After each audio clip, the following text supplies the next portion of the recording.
Ang mabuting balita ng Panginoon ayon kay San Juan. Noong panahong iyon, sinabi ni Jesus sa kanyang mga alagad, "Ako ang tunay na puno ng ubas at ang aking Ama ang tagapag-alaga.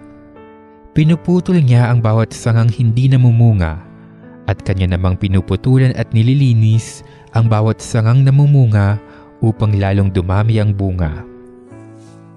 Nalinisan na kayo sa pamamagitan ng salitang sinabi ko sa inyo. Manatili kayo sa akin at mananatili ako sa inyo. Hindi makapamumunga ang sangang hindi nananatiling nakakabit sa puno. Gayon din naman, hindi kayo makapamumunga kung hindi kayo mananatili sa akin. Ako ang puno ng ubas, kayo ang mga sanga. Ang nananatili sa akin at ako sa kanya ang siyang namumunga ng sagana, sapagkat wala kayong magagawa kung kayo'y hiwalay sa akin.